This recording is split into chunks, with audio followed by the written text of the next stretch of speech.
네, 이 자리에 신경민 전 의원 나와 있습니다. 안녕하세요. 네, 안녕하세요. 안녕하세요. 너무 현안이 많고요. 네. 시시각각 들어오는 소식이 너무 많아서 진짜 뭐부터 여쭤봐야 될지 모르는 그런 상황입니다. 일단 지금 두 가지인 것 같아요. 하나는 수사, 네. 하나는 탄핵이냐, 하야냐, 퇴진이냐, 네. 뭐 이런 정치적인 결단, 뭐 이런 것 같습니다. 오늘은 네. 수사가 좀 우선인 것 같습니다.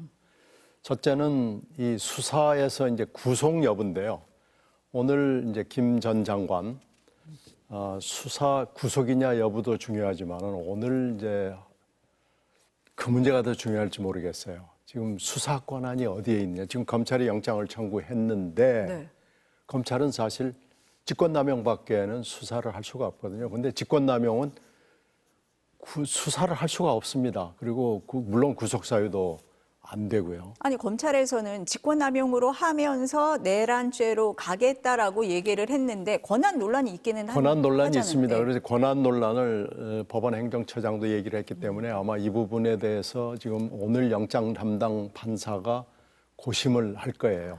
이게 1심에서 만약 이게 구속이 되고 대통령이 이 구속 기소가 되고 1심을 하는데 1심 판사가 이거 수사 권한이 없는 검찰이 신청을 했군요. 이렇게 되면은 이게 문제가 됩니다. 공소 기각이 되거든요. 그러니까 이 부분을 아주 완전하게 처음에 시작 단계에서부터 좀 깨끗하게 하기 위해서는 경찰이 수사를 해가지고 영장을 신청해가지고 검찰이 청구를 해서 또 구속 기소를 하고 이러면 깔끔해지거든요. 네. 이 부분을 만약에 지적을 하게 되면은 절차를 좀 보완을 해야 됩니다. 그러면은 오늘 지금 김용현 전 장관에 대해서 영장실질심사가 이루어지는데 물론 네. 실질심사 포기는 했습니다만 근데 뭐 판단을 하겠죠. 영장심사 예. 하죠. 판단을 할 때 네. 그 검찰이 영장을 청구한 부분을 어떻게 볼 것이냐 네, 이 부분을 네. 좀 주의 깊게 봐야 된다. 수사의 범위 예. 부분을 오늘 판사가 거기를 거론을 할 것인지 일단 구속을 받아주고 할 것인지 기소 단계에서 보완을 하세요라고 할 수도 있고 이건 이제 판사의 판단인데요. 이 부분이 굉장히 주목이 돼요. 그래서 1심에서 만약에 이걸 몇 달을 했는데 구속 기소를 했는데 미안하지만 공소 기각입니다. 이러면 이게 이런 망신이 없거든요. 그래서 이 부분이 사실은 판사가 거론을 할지, 거론을 안 할지, 거론을 하면 어떻게 할 것인지 이게 굉장히 주목이 되는 대목이고요. 사안으로 봐서는 뭐 의원님, 무조건 지금 구속이죠. 말씀하신 내용 때문인지요. 지금 속보에 뭐라고 나오고 있냐면 공수처에서 김용현 전 장관에 대해서 사전 구속영장을 청구했다. 네. 검찰 영장 기각에 대비한다라고 지금 속보가 나옵니다. 이 말씀이신가요? 네, 지금 법률가들은 이 부분을 아주 걱정합니다. 이 부분을 걱정해서 지금 현재 수사기관이 3개잖아요. 네. 오늘 상설특검안이 이제 통과를 했으면은 상설특검이 이제 곧 검사 임명하고 뜰 거거든요. 네. 그러면 4개가 되는 상설특검이 뜨면은 일단 3군데 수사기관은 스톱하고 모든 기록을 상설특검에다가 넘겨야 됩니다. 그 전에 이 3군데 수사기관은 다 지금 이렇게 난리를 치는 데가 목적이 있거든요. 검찰은 검찰대로 자기들 위상을 위해서, 경찰은 경찰대로 마찬가지고, 공수처도 땅에 떨어진 위상을 올리기 위해서 그러는데 지금 다 문제가 있어요. 검찰은 그런 수사권 범위에 문제가 있고 경찰은 행안부 장관하고 경찰청장하고 서울청장을 수사를 해야 되는 부담이 있어서 셀프 수사에 문제가 있고 공수처는 실력이 안 되잖아요. 그러니까 이걸 또 상설특검으로 넘어가기 전에 어떻게든지 구속을 하고 싶어 하는 거예요. 지금 윤 대통령은요, 구속은 필수입니다. 이건 구속될 수밖에 없습니다. 이건 수괴거든요. 그런데 탄핵이냐 하야는 택일이지만은 이미 윤 대통령은 이 수사기관의 품에 구속으로 돼 있는 거나 마찬가지예요. 근데 이제 누가 하느냐, 어떻게 하느냐 이 차이만 있는 거거든요. 이렇게 따졌을 때 이 재판을 잘해야 되거든요. 네. 근데 이거 만약에 수사 범위 문제 때문에 형식적인 절차적인 문제 때문에 만약에 공소기각이라는 망신을 당하게 되면 이건 안 되거든요. 그러니까 법률가들은 다 지금 이 대목을 굉장히 유심히 보고 있습니다. 그러니까 법원행정처가 비정상적이다라고 얘기한 부분이 그 부분인 거네요. 그것도 지금. 포함해서 지금 들어가 있는 거죠. 이렇게 3군데가 수사를 하겠다고 난리를 치는 상황을 사실은 한동훈 대표가 한덕수 총리를 만날 게 아니고요. 한동훈 대표가 여야 영수회담을 해가지고요. 여기서 정리를 했어야 돼요. 지금 한동훈 대표가 패착을 심하게 둔 게 그날 한한 회동입니다. 한동훈 대표는 지금 만나가지고요. 네. 그 자리에서 첫 번째, 윤회 진퇴를 어떻게 할 것이냐, 언제 어떻게 할 것이냐라는 문제하고 두 번째로는 비상거국 내각을 만들 거냐, 만든다면 어떻게 할 거냐를 얘기하고 세 번째가 수사 주체를 이 난립하는 선정 수사를 벌이고 있는 이 수사기관을 정리하는 문제였어요. 네 번째가 아마 헌법재판소를 어떻게 완전체로 빨리 만들 것이냐라는 것 정도를 해야 되는데 지금 한동훈 대표가 주소를 잘 못 찾았어요. 내비를 잘못 켜가지고 총리관저로 간 겁니다. 그러니까 처음에 그 대통령을 만나고 온 거고, 물론 그것은 대통령이 먼저 독대를 요청했기 때문에 만난 거고, 그 다음에 만난 사람이 한덕수 총리였고. 잘못된 거죠. 네. 대통령을 만나서도 지금 돌아가는 상황을 보면 한동훈 총리와 중진이라는 사람들이 대통령한테 듣고만 온 것 같아요. 그러니까 대통령이 원래 1시간 만나면 59분 얘기하고 1분 얘기해보라고 그러고 그냥 가는 거 아니에요. 이번에도 그렇게 똑같이 된 거고요. 그 만남부터 보니까 한동훈 대표가 잘못됐어요. 한동훈 대표가 그날 3일날 저녁에 얼마나 지도자답게 행동을 했습니까? 딱 비상계엄이 잘못됐다는 규정을 하고 그리고 계엄군 여러분들은 잘못이 없다. 우리가 여러분들을 비호해 주겠다라는 굉장히 멋있는 얘기를 했잖아요. 거기서 지도자다움을 보였는데 그 다음 날부터 뭐가 꼬였어요. 그래서 지금 한동훈 대표가 결국은 한한 그 시스템을 만드는 기자회견을 하면서부터 한동훈 대표다움을 잃어버린 겁니다. 지금 뭔가가 꼬였다라고 말씀을 하셨는데 어떤 계기가 좀 그렇게 흘러가도록 했을까요? 방향을. 아직도 윤 대통령 앞에서 제대로 얘기를 못하는 거 아닌가 싶고요. 지금 윤 대통령이 흘러나오는 얘기를 여의도에서 흘러나오는 얘기입니다. 그러니까 확인할 수는 없는 건데 금방 장성철 소장도 그 얘기를 하던데요. 아직도 화를 윤 대통령이 내고 있다는 거예요. 내가 잘못한 게 뭐 있냐라는 거고요. 그리고 지금 뭐 여러 군데 전화를 한다고 그러는데 친윤 단속을 한다는 거죠. 그래서 지금 대통령 부부가 그걸 같이 한다고 그러는데 그리고 이제 증거인멸이 좀 우려가 돼요. 그런 점으로 봤을 때는 구속이 빨리 진행되는 건 맞아 보여요. 그리고 탄핵으로 갈 것인지 하야로 갈 것인지도 빨리, 그러니까 윤 대통령의 위상 문제도 빨리 결정을 해주는 게 좋을 것 같습니다. 아니 근데 그 뭐 윤 대통령에 대한 뭐 내란죄이기 때문에 뭐 수사, 체포, 구속 다 가능하다고 얘기를 하는데 박근혜 전 대통령 같은 경우도 수사에 협조하겠다고 하고 탄핵 전까지는 협조하지는 않았었거든요. 그때하고는 지금 사안이 다르다 이렇게 보세요? 박근혜 대통령의 탄핵 사유보다 지금 윤 대통령의 탄핵 사유는 몇 배가 큰지 모릅니다. 그러니까 지금 그 국힘의 힘이 내란의 힘이 되면 안 됩니다. 박근혜 대통령이 탄핵될 만한 거 아니에요. 근데 지금도 박근혜 대통령은 억울하게 탄핵이 됐다고 하는 사람들이 꽤 있잖아요. 근데 지금은 그런 얘기를 해서 내란의 힘이 돼서는 안 되는 거예요. 내란하고 박근혜 대통령이 저지른 범죄하고는 그 차이가 너무 많이 나서 이건 비교가 불가능한 거예요. 지금 이 대목에서 박근혜 대통령 얘기를 자꾸 하면서 그때 보수가 괴멸이 됐다, 안 된다, 뭐 이런 얘기를 자꾸 하는 것은 비교 불가능한 걸 자꾸 지금 비교하는 거죠. 지금 이럴 때가 아니고요. 이렇게 되면 내란의 힘이 되면 국민의 적이 됩니다. 그래서 지금 국힘당이 국민의힘당이 되려면은 지금 판단을 잘해야 되는데 지금 금방 그 상설특검 개표에서 63표 나왔나요? 찬성이 210표, 반대 63표, 네, 기권 14표 반대 이렇게 63, 나왔어요. 기권 14 나왔으면 예, 기권은 지금 63에 끼고 싶지는 않지만은 또 찬성도 못하겠다 뭐 이런 거기 때문에 다 합하면은 87이에요.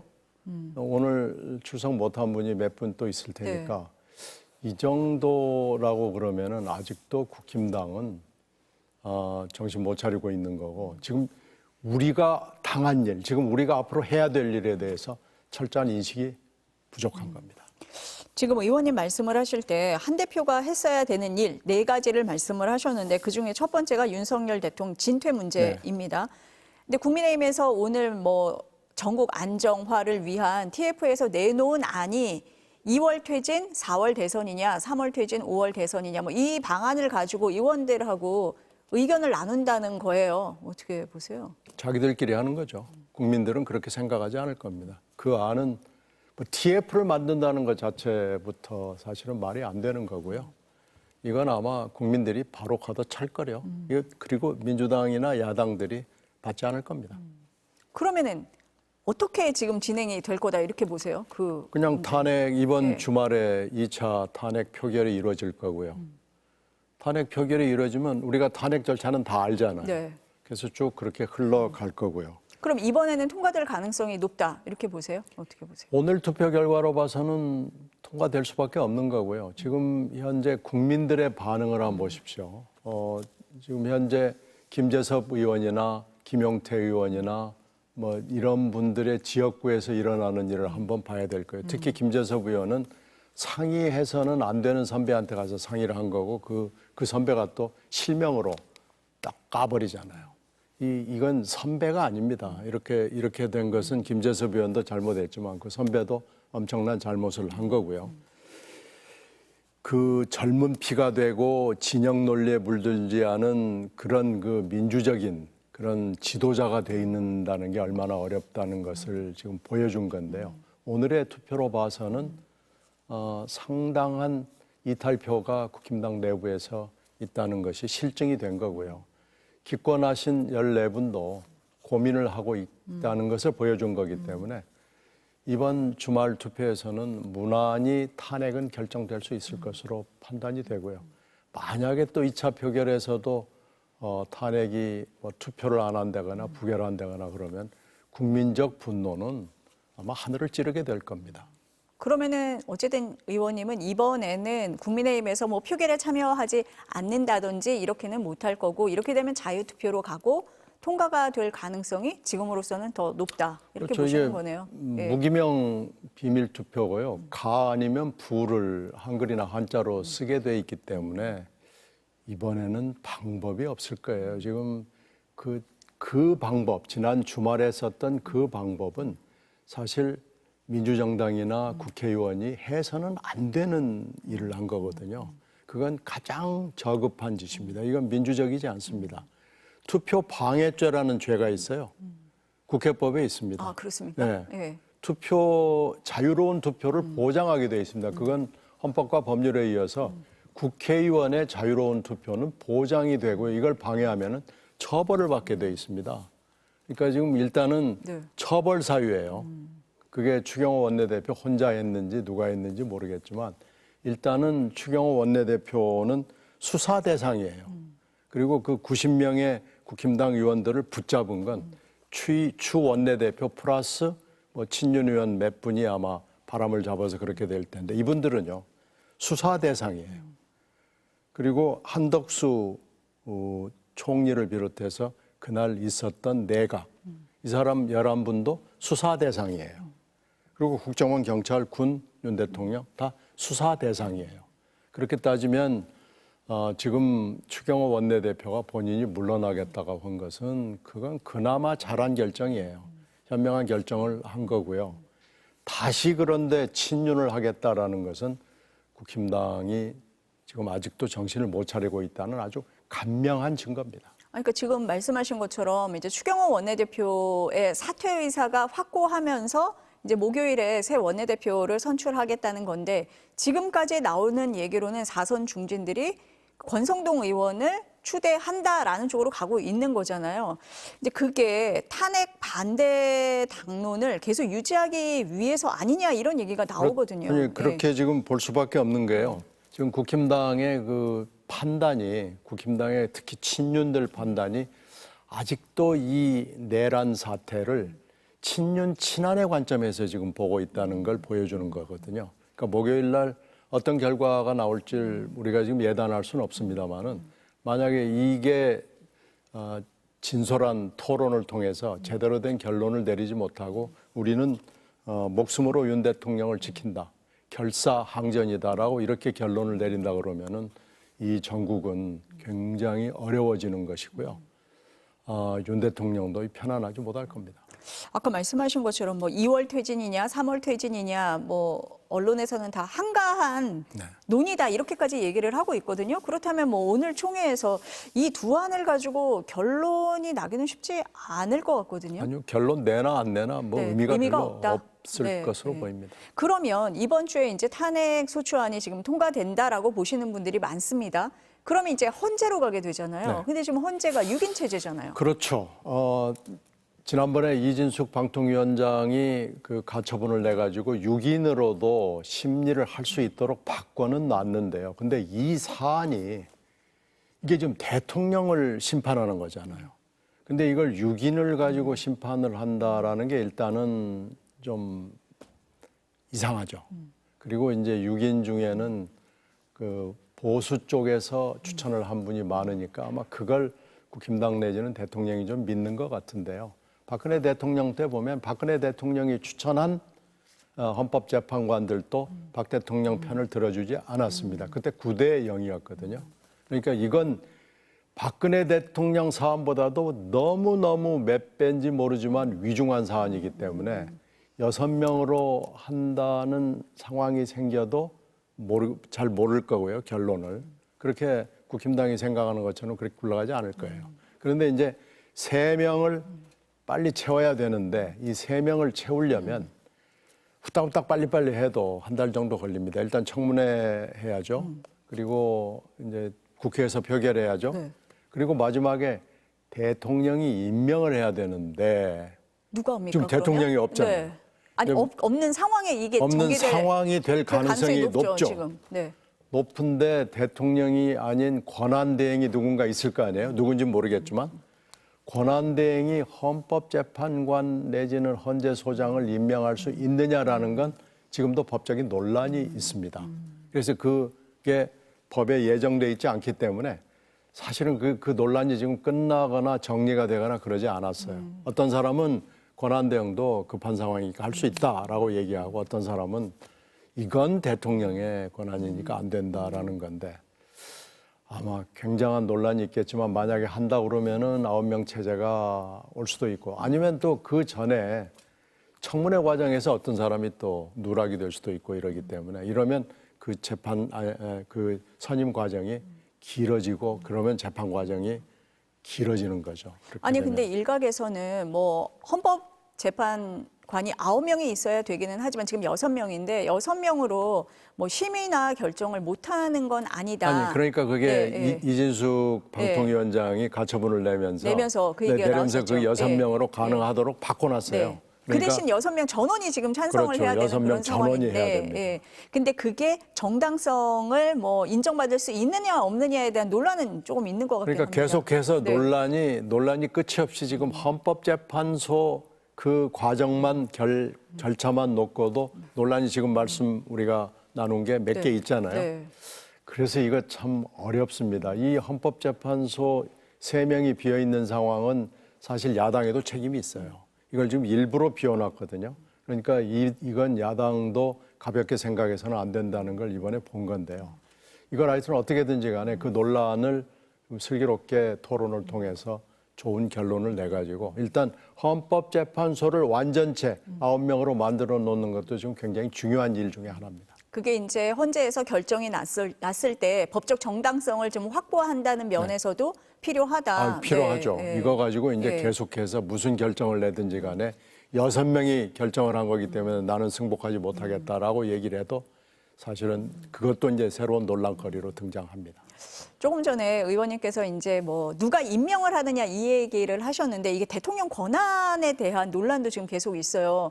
그날 한덕수 총리와 한동훈 대표가 공동 담화 얘기를 할 때 대통령이 뭐 직무에서 배제가 됐다라고 말은 했지만 사실 그게 정말로 배제가 됐다고 볼 수가 없는 거잖아요. 직무 배제라는 것은 법에 없는 개념이고요. 그리고 대통령이 사무실에 앉아서 결정하는 일을 한 씨가 어떻게 맨날 감시할 수 있겠어요?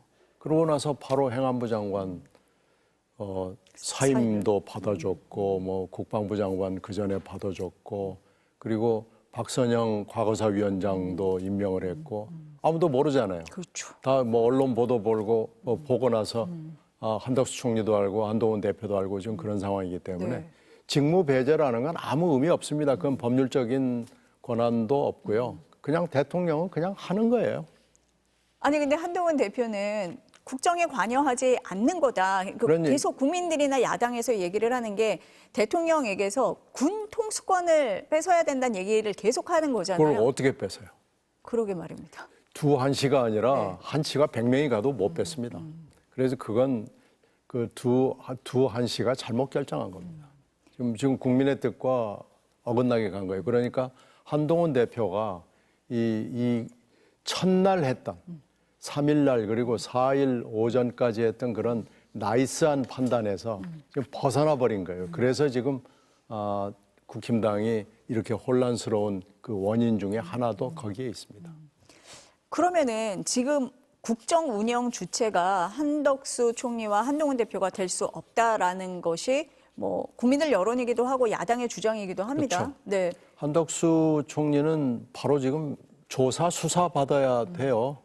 지금 그날 국무회의가 비상국무회의가 어떻게 열렸는지도 모르고 지금 속기록도 없고 뭐 요약록도 없는 거예요. 원래는 국무회의가 열리면은 행정안전부의 의정관이 가가지고 녹음도 하고 자기가 필기를 하면서 그 기록을 만들어 놓거든요. 근데 그날 상황이 너무 급해가지고 아마 의정관도 자리하지 못했고 아무것도 없어요. 그래서 11명이 아마 조사를 받으면서 서로 복귀를 해야 될 겁니다. 그때 정말로 한 총리가 반대를 했는지 또 어느 정도의 강도로 반대를 했는지 국정원장은 무슨 얘기를 했는지 외교장관은 무슨 얘기를 했는지 뭐 이런 얘기를 아마 해서 여기에 아마 수사가 진행되면 책임을 져야 될 사람들이 생길 거예요.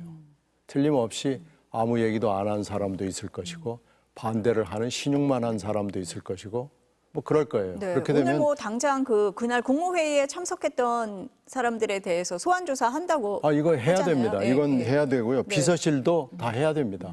비서실에도 조력자들이 있을 거고요.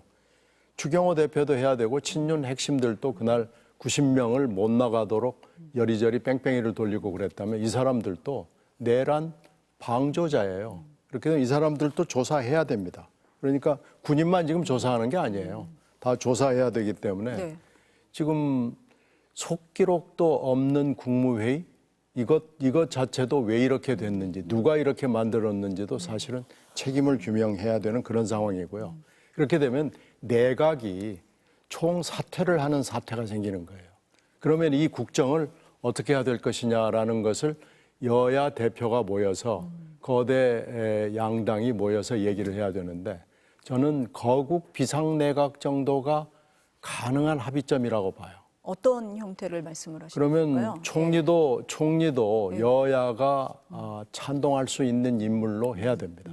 그래서 그 임명 절차는 아주 짧게 청문회 하고 바로 임명하고 그래서 여야가 합의하는 사람을 총리로 내세워야 되는데요. 그 총리는 여당과 야당에서 다 인연이 있고 다 승인할 수 있는 사람이 돼야 되기 때문에 전국을 다 뒤져봐도 그렇게 많지 않을 거예요. 가령 예를 들면 반기문 전 유엔 총장 같은 분 정도, 김종인 이분도 뭐 후보 중에 하나 될 수는 있는데 이번에 명태균 사태 때문에 너무 많이 상처를 입었고 명태균하고 같이 놀았던 나이 많이 드신 할아버지가 돼가지고 이게 좀 흠이 많이 갔어요.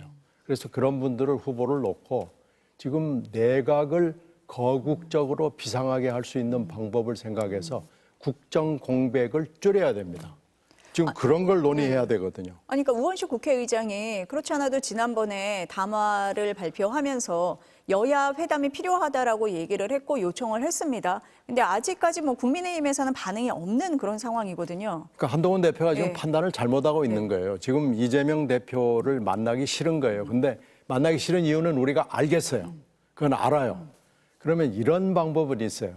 한동훈 대표도 나 이번에 대권 도전 안 하겠다라고 선언을 하고 이재명 대표는 대권 도전을 하는데 내가 깨끗한 몸으로 대권 도전을 하겠다라고 할 수 있어요. 그래서 법원에게 빨리 재판을 진행해 달라. 깨끗한 몸으로 내가 깨끗해지면 출마하겠다라고 얘기할 수 있죠. 이렇다면은 국민들이 네. 그래, 그거 좋은 아이디어다. 그럼 일단 윤 대통령은 사라졌으니까 그러면은 한동훈도 말하자면 멸사봉공하는 자세로 당대표, 여당의 당대표를 한다. 이 수습을 위해서 진정을 한다. 이재명 대표도 깨끗한 당대표로서 내가 후보가 한번 돼보겠다. 이렇게 나서면 국민들 입장에서는 아, 그거 괜찮은데? 라고 생각할 수 있죠. 아니 그렇게 갔으면 좋은데 대통령이 처음에 대국민 담화를 발표를 할 때 국회라는 표현도 아니고 우리 당이라는 표현을 쓰면서 일임한다라고 했고 그에 따라서 뭐 한동훈 대표가 권한을 위임받은 것처럼 이제 행동을 하면서 한덕수 총리하고 담화를 하는 그런 상황까지 이렇게 흘러간 거거든요, 이게. 그 권한이 없는 사람들 네. 그리고 자격이 없는 사람들끼리 지금 서로 뭐 권한을 주고받고 한 건데요. 국민들이 인정하지 않습니다. 특히 야당이 인정하지 않습니다. 그러니까 지금 잘못된 거예요. 한동훈 대표가 너무 판단을 잘못했고요. 이런 담화를 동의해 준 건 잘못된 겁니다. 그러니까 그 전에 대통령하고 여당 중진 의원들하고 만났을 때 분명하게 메시지를 줘야 됩니다. 이것은 당신이 저지른 짓은 이러이러한 의미를 갖고 있고 이걸 수습하기 위해서는 이러이러한 조건이 반드시 들어가야 된다는 얘기를 했어야 되는데 뭐 했는지는 모르겠습니다만은 그 결과물이 이런 담화문으로 나온 것은 그 담화문은요. 1분 50초짜리 담화문은 엉터리 담화문이었습니다. 그것은 국민들을 우롱하는 담화문이었습니다. 아니 근데 그러면은 지금 이제 뭐 국민의힘에서 얘기하는 질서 있는 퇴진 있잖아요. 이게 가능한 겁니까? 제일 질서 있는 네. 퇴진이 탄핵이죠.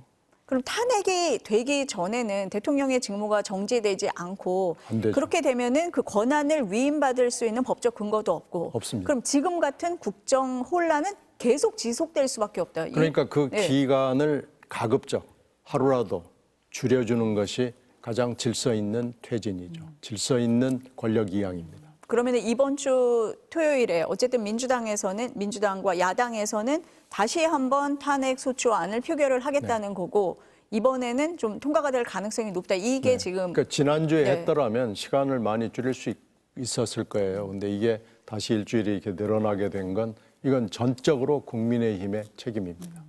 오늘 민주당에서는 예산안도 통과시키겠다 이렇게 얘기를 하고 있습니다. 민생이 굉장히 심각한 상황이에요. 근데 뭐 여당에서는 아직 이렇게 준비가 좀 안 돼 있는 것 같고 협의를 하자 뭐 이렇게 나오는 것 같거든요. 지금 다들 뭐 네. 정신들이 없죠. 정신들은 없지만 예산은 중요하고 지금 이번에 감액이 된 예산 중에는 꼭 들어가야 될 예산이 빠진 것들이 좀 있어요. 특히 뭐 여러 가지인데 R&D 예산 같은 것도 감액이 돼버렸고 뭐 민생 중에 하나는 경로당 그 냉난방비 다 깎아버린 것도 잘못된 거고 청년 지원 예산도 잘못됐습니다. 그래서 이런 걸 오늘 꼭 통과를 시키려고 계속 고집을 부릴 필요는 저는 없다고 보고요. 예산은 사실 조금 있다가 해도 되거든요. 그러니까 조금 시간 여유를 두고 어차피 임시국회는 계속 열릴 거니까요. 그렇죠. 아직 시간이 있습니다. 그래서 그렇게 민주당이 좀 여유를 부려주면 좋겠는데요. 이걸 때는 이때다 그러고 막 밀어붙이기로 하는 건 저는 맞아 보이지는 않습니다. 아니, 이재명 대표가 그래서 예산안 처리와 함께 또 비상경제를 논의를 같이 해보자 여야정 협의체를 만들어서 얘기를 해보자 이렇게 먼저 제안을 한 상태거든요. 그러니까 그걸 그때 했어야 됩니다. 그 대통령 담화문이 나오는 그 즈음에 했어야 되고 한한 회동을 하지 말고 다른 회동을 했어야 되는데 지금 굉장히 좋은 황금의 기회를 놓쳤어요. 시간을 놓쳤어요. 그러나 놓쳤다고 생각할 때 또 다시 하는 것도 괜찮은 생각이거든요. 늦었다고 하지 말고 지금이라도 방향을 좀 잘 잡아가지고 했으면 하는데 지금 여당의 내부 집안 싸움이 심상치 않아요. 이건 이러다가 갈라설 수도 있지 않나라는 느낌을 줄 정도로 좀 어려워 보입니다. 특히 윤 대통령이 한 대표에 대한 증오감이 굉장히 심해 보여요. 지금 그럴 때가 아니거든요. 지금 윤 대통령이 감정을 그대로 토해내 가지고 국힘당이 움직이면은 국힘당으로서는 자기 책임을 못 하는 거고요. 정말 내란의 힘이 돼서는 안 됩니다. 지금 여기서 잘 회군을 해서 국민의 힘으로 돌아가야 됩니다. 그러니까 지금 굉장히 엄중하고 심각한 상황인데 국민의힘을 바라보면은 집안 싸움을 벌이고 있는 그런 모습이거든요. 계파 싸움을 벌이고 있는 그런 모습이에요. 아니 그러니까요. 네. 지금 계엄 해제 때 18명밖에 안 간 거 아니에요. 그 18명이 안 갔더라면 이건 완전히 그냥 내란 비호당이 되는 거예요. 내란의 힘이 되는 거예요. 근데 18명이 가서 체면을 세웠잖아요. 근데 바로 그 다음에 탄핵이잖아요. 그러면 이 혼란을 1분 1초라도 하루라도 줄이기 위해서는 탄핵으로 가는 것 외에는 다른 방법이 없습니다. 하야와 탄핵밖에 없는 거거든요. 근데 지금 엉뚱한 생각을 하고 있고 이래서는 안 된다라는 얘기를 자꾸 하는 건데요. 지금 친한 친윤 갈등을 하고 있을 때는 아닙니다. 아니 미국이나 그 해외 언론에서도 지금 대한민국의 우리나라의 상황을 굉장히 좀 심각하게 비판하는 쪽으로 보는 시각도 꽤 많은 것 같습니다. 그 한덕수 총리, 한동훈 대표의 국정 운영 방식에 대해서도 뭐 비판의 목소리가 나오고 있고 그렇거든요. 어떻게 보세요? 그러니까 미국 언론은 물론이고 저는 중국 언론이 우리나라를 조롱을 해요. 저는 그걸 보면서 상당한 그 어떤 자존심이라고 그럴까요? 기분이 매우 좋지 않아요. 그러니까 미국이나 뭐 우리가 선진국이라고 얘기하는 그런 나라 언론들이 우리를 비판하는 것은 다 맞는 얘기를 하는 거예요. 저래서는 안 된다. 더군다나 대한민국이라는 나라가 세계 뭐 10위권이라고 그러고 그러는데 그 뭐 K 팝이다, K 컬처다 뭐 이러는 나라인데 지금 우리 속살을 보였잖아요. 이번에 진행되는 상황을 보면 인간성도 드러나고 실력도 드러나고 여기서 우리가 지도자로서 따를 만한 사람이 누가 있냐라고 질문을 했을 때 저는 거의 눈에 보이지 않습니다. 젊은 사람들도 안 보이고요. 나이 든 사람도 안 보이고요. 어떻게 이렇게 정치 지도자 한 사람이 제대로 없느냐라는 그런 K 정치에 관한 어떤 자괴감이 들 정도거든요. 그런데 민주하고는 아무 관련이 없는 나라의 언론들도 조롱을 합니다. 이래가지고는 K컬처와 별도로 K정치는 거의 바닥에 떨어졌습니다. 이거 빨리 수습하는 길은 질서 있는 퇴진을 위해서는 그리고 질서 있는 권력 이양을 위해서는 지금 이 방법밖에 없습니다. 빨리빨리 진행해서 이걸 시간을 줄여줘야 됩니다. 그러니까 말씀하신 것처럼 지금 뭐 국제 정세가 굉장히 급박하게 막 돌아가잖아요. 그렇죠. 트럼프 2기 행정부도 곧 이제 출범을 하는데 지금 대통령이 출국 금지가 돼 있는 그런 상태거든요. 그러니까 정상 외교라는 거는 뭐 생각도 해볼 수 없는 그런 상황이잖아요. 대통령은 예. 해외는 물론이고 그 좋아하는 대구 서문시장, 부산 자갈치시장도 못 가고요.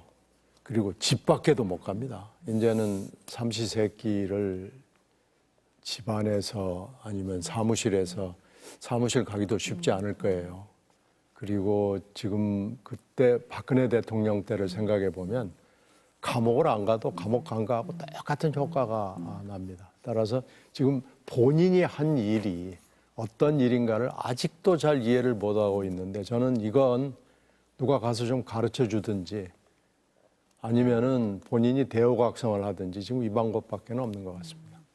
아까 수사 얘기 잠깐 여쭤봤었는데 검찰, 경찰, 공수처가 다 하고 있고 오늘 상설특검도 통과가 됐습니다. 지금 민주당에서는 특검법, 일반 특검법도 지금 발의를 해서 통과시키겠다고 하고 있는데요. 특검까지 필요하다 이렇게 보세요? 지금 특검 외에는 예. 사실 방법이 없죠. 이 세 개 기관이 이렇게 경쟁을 하면서 자신들의 어떤 조직의 위상을 위해서 지금 싸우고 있거든요. 검찰도 조직의 존망을 놓고 싸우고 경찰도 마찬가지고 공수처도 마찬가지고 물론 지금 수사를 맡고 있는 사람들은 훌륭한 사람들이 해요. 특히 검찰을 맡고 있는 그 서울고검장은 그 본인의 아버지가 네. 옛날에 검찰총장을 지내신 분이에요. 아주 훌륭한 검찰총장을 지내신 분이에요. 그러니까 이제 그런 건 제가 의심하지 않아요. 그러나 지금 세 기관이 다 조직의 존망, 그 조직의 운명을 걸고 지금 하고 있고 어떻게든지 자기 조직이 먼저 대통령을 구속해야 되겠다라는 생각이 분명한 것 같아요. 그래서 지금 시간을 네. 단축해서 빨리 일단 구속해 놓고 그다음에 특검이 상설 특검이 이제 임명이 되면 바로 다 넘겨줘야 되기 때문에 다 그쪽으로 이제 결합이 되든지 그럴 거 아니겠어요? 그리고 일반 특검이 통과가 되고 거부권을 행사하지 않는다면 일반 특검으로 상설 특검이 흡수가 되겠죠. 지금 그런 궤적으로 가고 있는데 만약에 또 거부권을 행사하면은 그냥 상설 특검으로 할 수밖에 없는 상황이 되는 거죠. 그러니까 아니 지금 이 상황에서 거부권이 행사될 수도 있다라는 가정까지 하시는 겁니까? 윤 대통령의 배짱으로는 할 수 있을 거예요. 만약에 네. 탄핵 표결이 이번 주에 안 된다면 뭐 그럴 수 있는 거죠. 대통령의 권한 논란이 일 때마다 군 통수권을 그대로 가지고 있는 것 얘기를 하면서 혹시나 거부권을 또 행사하는 것 아니냐라는 얘기가 나오는데 같은 우려를 하시는 것 같습니다. 그러면 네. 그 직무 배제라는 건요. 그냥 정치적 레토릭이기 때문에 그냥 하는 거예요. 직무 배제는 아무 의미가 없는 거고요. 직무 정지가 돼야 됩니다. 직무 정지는 사고나 고리 뭐 이런 것인데 지금으로서는 탄핵 외에는 다른 방법이 없습니다. 네, 오늘 말씀은 여기까지 들어야 될 것 같습니다. 감사합니다. 네, 고맙습니다.